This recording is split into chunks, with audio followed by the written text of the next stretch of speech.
अस्सलाम वालेकुम, आदाब। मैं हूं खलील फरहाद और आप देख रहे हैं जांच पड़ताल। आज फिर गौरक्षकों के आतंक यानी दहशत की कहानी आपके सामने रख रहे हैं। हरियाणा के भिवानी में जली हुई कार से दो मुस्लिम नौजवानों की जली हुई नाशों ने पूरी दुनिया में तवज्जो समेटी, लेकिन वही अफसोस है कि अभी तक हमारे वजीर आजम ने ना तो इस पर कोई बयान दिया और ना ही उनकी पार्टी बीजेपी की जानिब से कोई बयान जारी किया गया है। क्यों? सभी जानते हैं। एक तबके को खुश करना, धर्म के नाम पर जो जबरदस्ती की लड़ाई एक मजहब पर जानबूझकर थोपी जा रही है, उसके लिए ये मामले को जितना हो सके कैश किया जा रहा है। हैरत तो ये भी है कि महलूक दोनों मुस्लिम नौजवान जिस राजस्थान रियासत के रिहायशी हैं, वहां की हुकूमत ने अभी तक इस मामले पर खुलकर बयान नहीं दिया है। सीएम ने महलूक मुतासरीन के घर वालों या उनके रिश्तेदारों को पुरसा नहीं दिया। गाय के नाम पर जो कुछ हिंदुस्तान में हो रहा है, उस पर खामोश रहने वाले ये नहीं जानते कि गौरक्षक नामी ये दहशतगर्द आप तक भी पहुंचेंगे। जो खूनी खेल गौरक्षा के नाम पर हो रहा है, इस खूनी खेल के जिम्मेदार सिर्फ चंद मुबैना गौरक्षक नहीं है। जिस तरह गौरक्षक के नाम पर कत्ल करने वाले इन कातिलों को बचाने की कोशिश हो रही है, उसके पीछे बहुत बड़ी साजिश है। इसके पीछे साजिश है हिंदुस्तान के दो बड़े धर्मों या मजहबों को आपस में लड़ाने की, और कुछ सियासी पार्टियां इन धर्मों की लड़ाई की आग से अपनी रोटियां सेकेंगे। जिस तरह इस पूरे मामले को लेकर विश्व हिंदू परिषद, बजरंग दल और दिगर हिंदू तंजीमों की जानिब से देशभक्ति या नेशनलिज्म का नारा देकर महापंचायत बुलाई जा रही है, वो कहां तक सही है, कितनी सही है? क्या ऐसी होती है देशभक्ति? हिंदू खतरे में है का नारा देकर लोगों को धर्म के नाम पर वरगलाना, भड़काना, जबरदस्ती उन्हें एक पार्टी की तरफ धकेलना, ये सब एक साजिश के तहत नहीं है तो और क्या है? और फिर ये कातिल गौरक्षकों की हिमायत में रैलियों का निकाला जाना, साथ ही साथ धमकी देना कि अगर इस कत्ल में मुलविस मन्नू मानेसर और दिगर मुलजिम गौरक्षकों को गिरफ्तार किया गया तो ये कर देंगे, वो कर देंगे। ये तो सीधे सीधे पुलिस पर दबाव बनाने की और पुलिस को धमकी देने का मामला बनता है, और वो भी इशारों में धमकी देने का केस बन जाता है। लेकिन फिर भी इस तरफ कोई तवज्जो नहीं देता, कोई केस बुक नहीं किया जाता। उल्टा गाय के नाम पर कत्ल कर दिए गए नासिर और जुनैद के रिश्तेदार पर हुजूम इकट्ठा करने के लिए नोटिस जारी की गई है।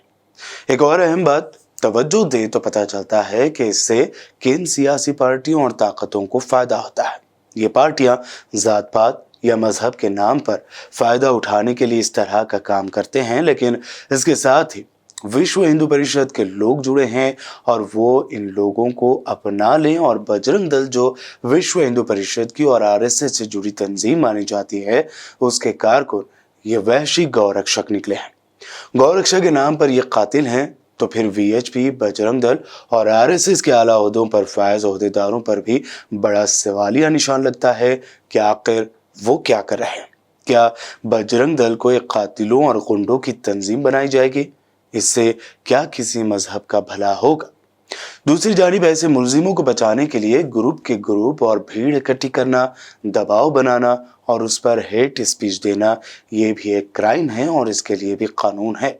लेकिन ये सब पता होने के बावजूद जिस तरह जुनैद और नासिर कत्ल मामले के अहम मुलजिम मोनू मानेसर को बचाने की सरेआम कोशिश हो रही है, रैलियां निकाली जा रही हैं, उससे ये मैसेज तो साफ दिखाई दे रहा है कि भाई हमारे पास तो इतनी ताकत है और हमारे पीछे एक और बड़ी ताकत खड़ी है कि हम पुलिस को भी कुछ नहीं समझते या नहीं मानते।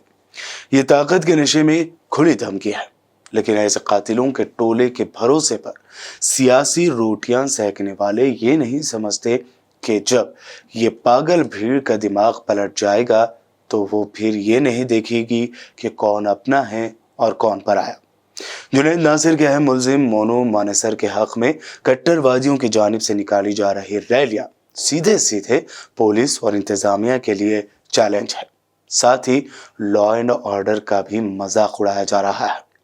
कट्टरवादी तंजीमों के बहकावे में आकर एक सियासी पार्टी के मंसूबे पर आंख बंद करके चलने वाली ये भीड़ दरअसल गरीब और मिडिल क्लास लोगों की भीड़ है, जिसमें कम तालीम याफ्ता भी शामिल हैं और कुछ बहुत ज्यादा पढ़े लिखे कम अक्ल भी, जिनकी आंखों पर नफरत का चश्मा पहना दिया गया है। लेकिन हिंदुत्व की चाह में नफरत की खाई में गिर रहे इन लोगों और उनके मजहब के जिम्मेदारान को ये सोचना होगा कि क्या वाकई ये हिंदुइज्म है? क्या वाकई ऐसा करने से हिंदुस्तान तरक्की करेगा? जुनैद और नासिर को जिंदा जला दिए जाने के मामले में आज के एपिसोड में हम सबसे ज्यादा बात ना करते हुए ये समझाना चाह रहे हैं कि नफरत की जो राह इन लोगों ने पकड़ी है वो कतई दुरुस्त नहीं है। और मैं यहाँ हिंदू बरादरी से भी अपील करता हूँ कि अगर आपको लगता है कि ये गलत है तो खुलकर इस गलत को गलत माने, इसे गलत कहें, इससे अपनी ना इत्तेफाकी खुलकर जाहिर करें और सरेआम करें, ताकि हिंदुइज्म का ठेका लेकर ये लोग जो हमारे गंगा जमनी तहजीब वाले मुल्क की फिजा में नफरत का जहर खोल रहे हैं, उन्हें पता लगे कि उनके नफरत के फिजा में सांस लेने वाले बहुत थोड़े लोग हैं और उनसे इत्तेफाक न रखने वालों की तादाद बहुत ज्यादा है। यह भी सच है कि शरीफ लोगों के साथ ये मसला होता है कि वो डरते हैं और गुंडों से हर आदमी को डर लगता है। डर सबको लगता है कि कल को हमारे घर पर आकर हमें भी कुछ ना करते, तब हमें कौन बचाएगा। लेकिन यही डर न सिर्फ हमारे बल्कि हमारे मुल्क हिंदुस्तान को बहुत पीछे, काफी पीछे ले जा रहा है, जहां कभी ऊंच नीच, जात पात, छूत छात और ऐसे ही इंसान को बांटने वाले रसूमात होते थे। जब तक हम ये डर नहीं छोड़ेंगे तब तक मुल्क तरक्की नहीं करेगा, क्योंकि डरा हुआ शहरी एक मजबूत मुल्क नहीं बना सकता। आज जांच पड़ताल में बस इतना है। देखते रहिए BBN चैनल।